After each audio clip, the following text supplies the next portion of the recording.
시드니 힐교회 아침 경건의 자리에 나오신 여러분들을 축복합니다. 이 시간 우리가 함께 묵상하면서 우리를 부르신 하나님 앞으로 나아가도록 하겠습니다.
오늘 아침 우리에게 주신 하나님의 말씀은 요한일서 2장 1절로부터 11절까지의 말씀입니다.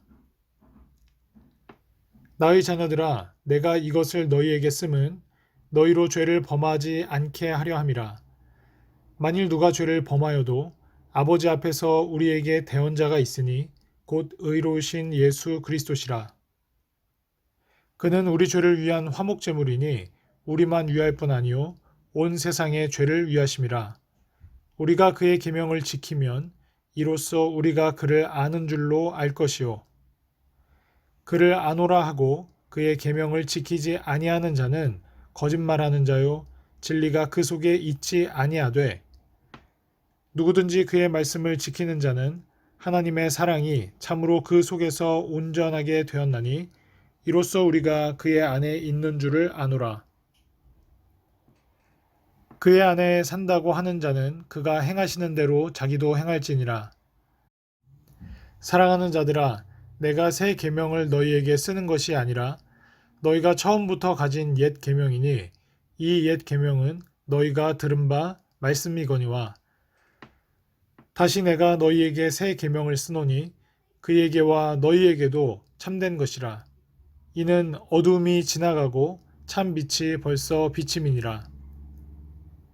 빛 가운데 있다 하면서 그 형제를 미워하는 자는 지금까지 어둠에 있는 자요, 그의 형제를 사랑하는 자는 빛 가운데 거하여 자기 속에 거리낌이 없으나, 그의 형제를 미워하는 자는 어두움에 있고 또 어두움에 행하며 갈 곳을 알지 못하나니 이는 그 어두움이 그의 눈을 멀게 하였음이라.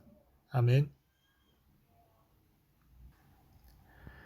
우리에게 주신 말씀을 통해 죄사함 받은 자의 사랑이라는 제목으로 함께 묵상하도록 하겠습니다. 역사는 예수님이 오시기 전과 오신 후로 나누어집니다. 예수님이 오시기 전은 BC라고 표기하고 예수님이 오신 후는 AD라고 표기하면서 인간의 역사를 예수님이 오시기 전과 오신 후로 나눕니다. 또한 성경은 예수님은 사랑이라고 이야기하고 있습니다.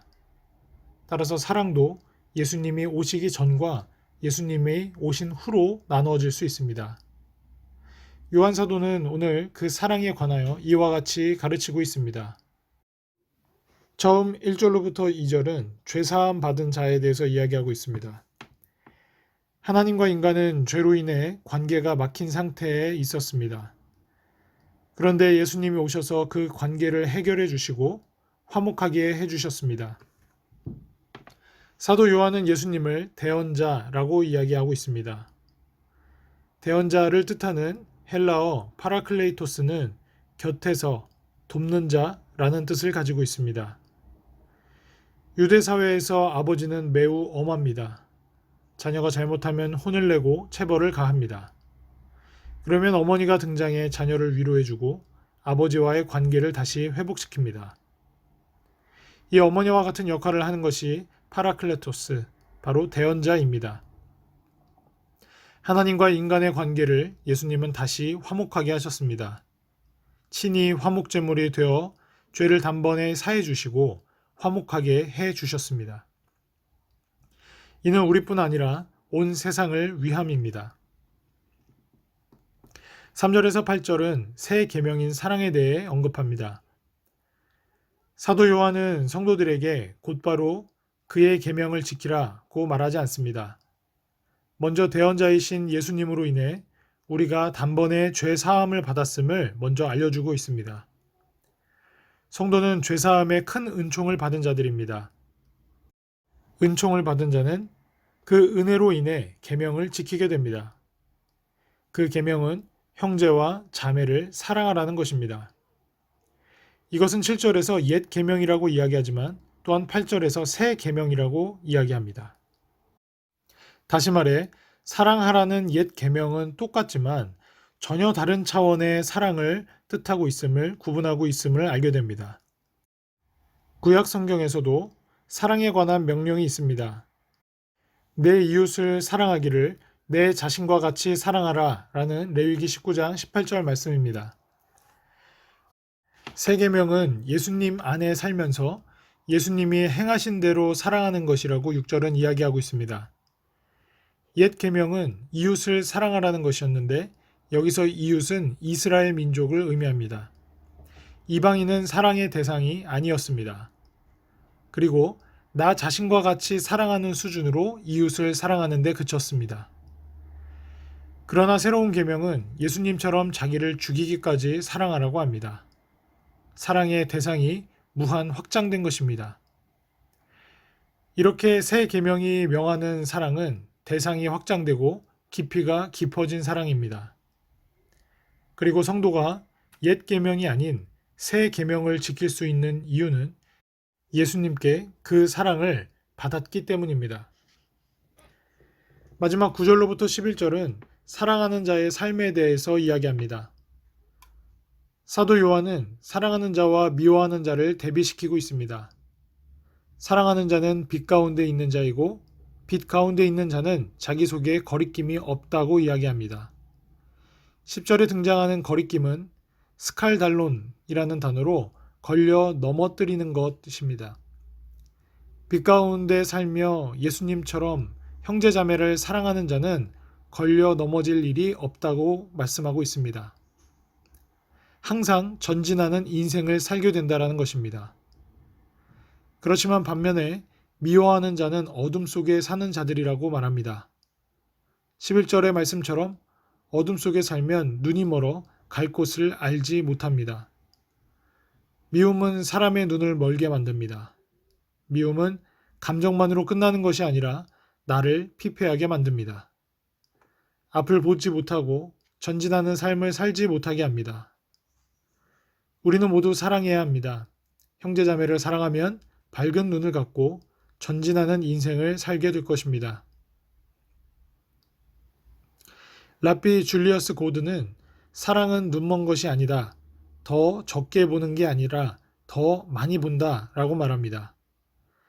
새 계명인 사랑은 더 많은 것을 보여주고 상대뿐 아니라 내 삶을 거리낌 없이 전진하게 합니다. 죄사함 받은 자의 은총으로 더 깊이, 더 많이 사랑하시며 사시는 여러분들의 인생이 되기를 축복합니다.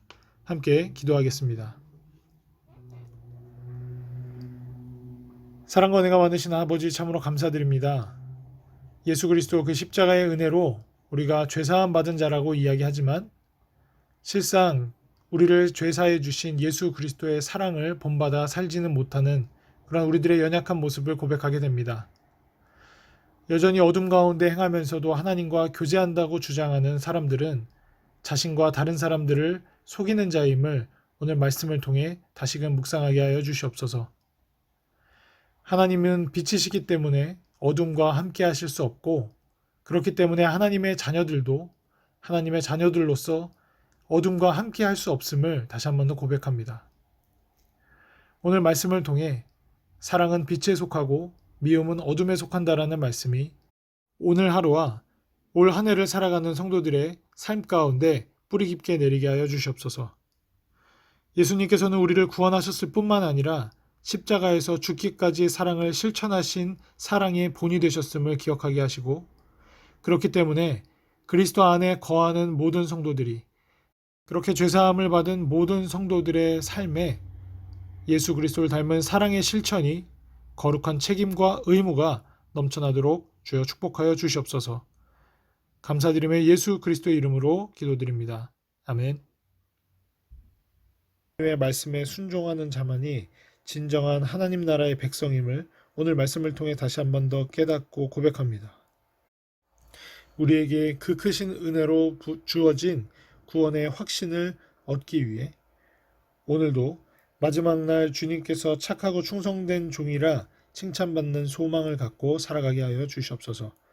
감사드리며 예수 그리스도의 이름으로 기도드립니다. 아멘.